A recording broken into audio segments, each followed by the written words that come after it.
Balloon ಊದೋದಕ್ಕೆ ಹೋಗಿ ಬಾಲಕನೊಬ್ಬ ಸಾವನ್ನಪ್ಪಿರುವಂತಹ ಘಟನೆ. ಆ ಬಲೂನು ಗಂಟ್ಲಲ್ಲಿ ಸಿಕ್ಕಾಕೊಂಡು ಉಸಿರುಗಟ್ಟಿ ಸತ್ತಿರೋದು. 13 ವರ್ಷದ ನವೀನ್ ನಾರಾಯಣ್ ಬೆಳಗಾಂವ್ಕರ್ ಸಾವಿಗೀಡಾದಂತಹ ಬಾಲಕ. ಇದು ಹಳಿಯಾಳ ತಾಲೂಕಿನ ಜೋಗನಕೊಪ್ಪ ಗ್ರಾಮದಲ್ಲಿ ನಡೆದಿರೋ ಘಟನೆ.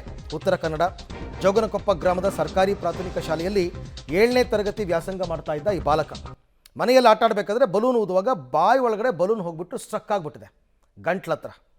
ಹಾಗಾಗಿ ಉಸಿರುಗಟ್ಟಿ ಆತ ಸಾವನ್ನಪ್ಪಿದ್ದಾನೆ. ಅದು ಹಳಿಯಾಳ ಠಾಣಾ ವ್ಯಾಪ್ತಿಯಲ್ಲಿ ನಡೆದಿರ್ತಕ್ಕಂಥ ಘಟನೆ. So be careful. ಮಕ್ಕಳಿಗೆ ಬಲೂನನ್ನು ಕೊಡಬೇಕಾದ್ರೆ ಅಪಾಯ ಅಂತಕ್ಕಂಥದ್ದು, ಸಾವು ಅಂತಕ್ಕಂಥದ್ದು ಯಾವ ರೂಪದಲ್ಲಿ ಹೇಗೆ ಬರುತ್ತೆ ಅಂತ ಯಾರೂ ಅಂದಾಜು ಮಾಡೋಕ್ಕಾಗಲ್ಲ. ಒಂದು ಬಲೂನು ಆ ಹುಡುಗನ ಪ್ರಾಣವನ್ನು ತೆಗೆದಿದೆ. ಸೊ ಎಷ್ಟೇ ಎಚ್ಚರಿಕೆಯಿಂದಿದ್ದರೂ ಕೂಡ ಸಾಲಲ್ಲ ಅನ್ನೋದಕ್ಕೆ ಇನ್ನೊಂದು ಎಕ್ಸಾಂಪಲ್ ಇದು.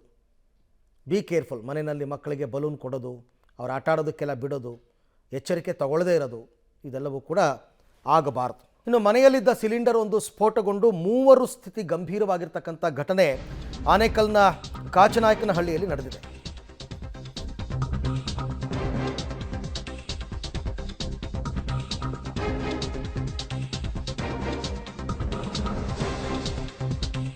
ಸಿಲಿಂಡರ್ ಸ್ಫೋಟವಾಗಿ 3 ಸ್ಥಿತಿ ಗಂಭೀರವಾಗಿದೆ. ಬೆಳಗ್ಗೆ ಎದ್ದು ಮನೆಯಲ್ಲಿ ಲೈಟ್ ಹಾಕಿದ ತಕ್ಷಣ ಆ ಸ್ಪಾರ್ಕ್ ಬರುತ್ತಲ್ಲ, ಅದಕ್ಕೆ ಬೆಂಕಿ ಹತ್ಕೊಂಡ್ಬಿಟ್ಟಿದೆ.